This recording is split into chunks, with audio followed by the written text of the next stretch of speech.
আসসালামু আলাইকুম রহমতুল্লাহি ওয়াবারাকাতুহ। ভাই প্রশ্ন করেছেন, আমার প্রশ্ন রিয়া সম্পর্কে। রিয়া তো অনেক বড় বা খারাপ পাপ, আমার মধ্যে রিয়া আছে কিনা আমি কিভাবে বুঝবো?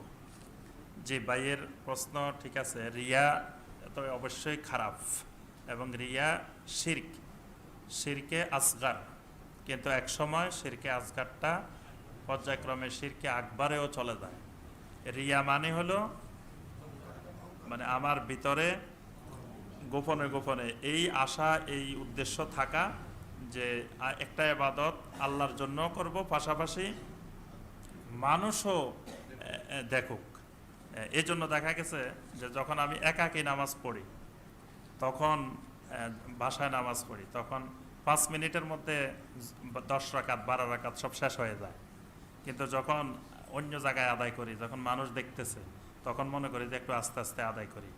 মানুষ বুঝবে যে আমি খুব তাকওয়াবান, আমি আস্তে আস্তে নামাজ পড়ি। আবার দেখা গেল আমি একাকী আল্লাহ, আমি শেষ রাত্রিতে বা যে কোনো সময় আল্লাহর কাছে কান্দি না, কিন্তু যখন মানুষের সামনে আসি তখন কানতে কানতে শেষ। মানুষ মনে করবে এটা বিরাট আল্লাহর ওলি, কি কান্দা কানতেছে আল্লাহর দরবারে।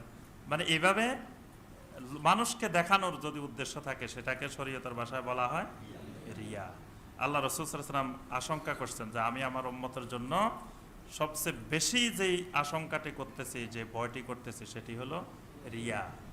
কারণ এই রিয়ার কারণে আমল নষ্ট হয়ে যায়। রিয়া যদি থাকে সেটা আমল বরবাদ হয়ে যায়। নবী সাল্লাল্লাহু আলাইহি ওয়াসাল্লাম 3 জন ব্যক্তির কথা বলছেন, কিয়ামতের ময়দানে সবচেয়ে বড় আলেম, বড় বড় আলেমদেরকে নিয়ে আসা হবে, বড় বড় দানশীলদেরকে নিয়ে আসা হবে, বড় বড় আপনার শহীদ, আল্লাহ রাস্তায় শহীদদেরকে নিয়ে আসা হবে। আল্লাহ পাক বলবেন যে তোমরা তো এগুলো করছো দেখানোর উদ্দেশ্যে, রিয়া ছিল তোমাদের। আল্লাহ পাক তাদেরকে জাহান্নামে নিক্ষেপ করবেন। এজন্য রিয়া আছে কিনা বুঝবেন কিভাবে? এটা তো সহজে বোঝা যায় যে রিয়া আমার এই কাজের মধ্যে আমার আল্লাহ ছাড়া অন্য কোনো উদ্দেশ্য আছে কিনা, আল্লাহর সন্তুষ্টি উদ্দেশ্য নাকি আল্লাহর সন্তুষ্টিও উদ্দেশ্য, পাশাপাশি অন্য উদ্দেশ্যও আছে।